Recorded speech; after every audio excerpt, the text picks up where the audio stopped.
तुम सोचते होंगे क्लाउन्स फनी होते हैं, बच्चों को हंसाते हैं। गलत। सारे क्लाउन्स फनी नहीं होते। कुछ चीज़ें होती हैं जो क्लाउन का मास्क पहनती हैं ताकि तुम उनके पास खुद चल कर जाओ। उनमें से सबसे खतरनाक है पेनीवाइज। यूएस में एक डेरी नाम का टाउन है, एक ऐसा शहर जहां हर 27 साल में बच्चे गायब होते हैं। पुलिस फाइल के अंदर एक लाइन बार बार रिपीट होती है, child reported hearing a voice from the drain. लेकिन जो चीज़ें ऑफिशियली कभी बोली नहीं गई, उन बच्चों के घर वालों ने उनकी चीखें सुनी थी रात के 2 बजे। एक इंडियन फैमिली डेयरी शिफ्ट हुई थी। उनका बेटा रोहित 9 साल का था, मासूम, हंसी मजाक करने वाला, लेकिन अंधेरे से डरने वाला, और शायद इसीलिए उसे चूज़ किया गया था।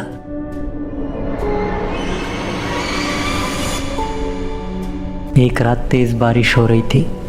सड़क पे पानी बह रहा था, गटर ओवरफ्लो हो रहे थे। रोहित अपनी पेपर बोट चला रहा था, फिर अचानक बोट गटर के अंदर चली गई। वो झुक के देखने लगा। अंधेरा था, कंप्लीट अंधेरा। फिर अंदर से आवाज़ आई, रोहित तुम गिर जाओगे। रोहित पीछे हटा, पर क्यूरियोसिटी डर से ज़्यादा स्ट्रॉन्ग थी। गटर के अंदर कुछ हिल रहा था। फिर धीरे धीरे एक चेहरा उभर के आया, सफ़ेद, बिल्कुल सफ़ेद, जैसे लाश हो। लाल बाल और एक स्माइल इतनी वाइड जैसे फेस फट गया हो। वो था पेनीवाइज।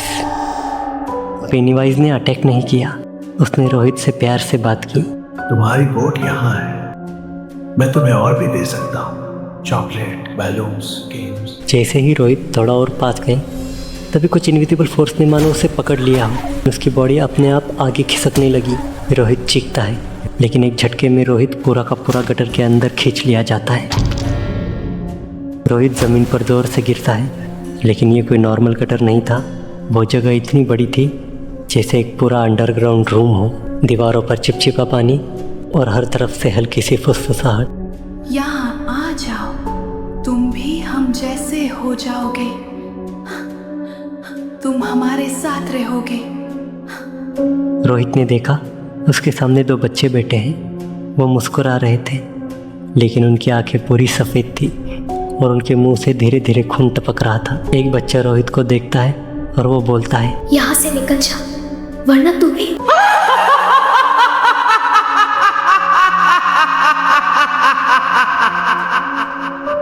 और फिर पेनीवाइज पीछे से अपीयर होता है, लेकिन इस बार वो सीधा खड़ा नहीं था, वोल्टी पोजीशन में था, जैसे मकड़ी।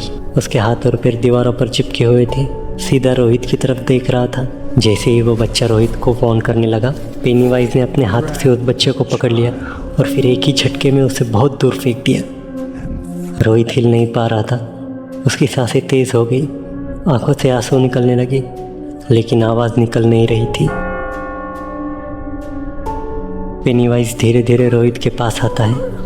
हर स्टेप्स के साथ उसकी बॉडी शेप चेंज होने लगती है, उसके बोन्स क्रैक करने लगते हैं और उसकी स्माइल बड़ी होती जाती है। फिर उसका मुंह खुलना शुरू होता है और खुलता ही जाता है, जब तक कोई इंसान के मुंह से 4 गुना बड़ा नहीं हो जाता।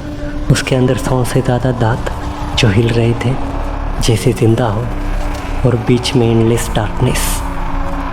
रोहित भागने की कोशिश करता है, लेकिन फिर वही इनविजिबल फोर्स उसके बॉडी को पकड़ लेती है। इस बार सीधा उसे हवा में उठा लेती है। रोहित हवा में लटक रहा था, उसके पैर झूल रहे थे और वो सीधा पेनीवाइज के मुंह के सामने था। अगले ही सेकंड में डार्कनेस ने उसे पूरा निगल लिया। अगली सुबह सड़क बिल्कुल नॉर्मल थी, हल्की सी बारिश हो रही थी, लेकिन गटर के पास रोहित का टूटा हुआ हाथ पड़ा हुआ था। और सबसे डरावनी बात, उसकी उंगलियां धीरे धीरे हिल रही थी, जैसे वो अभी भी जिंदा हो, और अंदर से हल्की सी बच्चों की हंसी और रोने की आवाज़ एक साथ आ रही थी। पुलिस ने केस बंद कर दिया, एनिमल अटैक लिख दिया, लेकिन एक ऑफिसर ने कॉन्फिडेंशियल नोट लिखा था, what ever took the child enjoy it. लोग कहते हैं रात के टाइम अगर तुम अकेले चल रहे हो और तुम्हें कहीं से आवाज़ आए तुम गिर जाओगे। तो पीछे मत मुड़ना, क्योंकि अगर तुमने देखा तो तुम्हें भी वही दिखेगा। एक स्माइल जो इंसान की नहीं है, और एक चीज़ जो तुम्हें अंदर खींच लेगी। एक बात याद रखना, सारे क्लाउन्स तुम्हें हंसाने के लिए नहीं आते, कुछ तुम्हें तोड़ने के लिए आते हैं, धीरे धीरे एंजॉय करके। अगर आपको ये हॉरर स्टोरी सच में डरा गई हो तो वीडियो को लाइक करो, शेयर करो और चैनल को सब्सक्राइब ज़रूर करो, क्योंकि यहाँ कहानियाँ नहीं, डर जिंदा होता है और कभी कभी तुम्हें देख भी रहा होता है।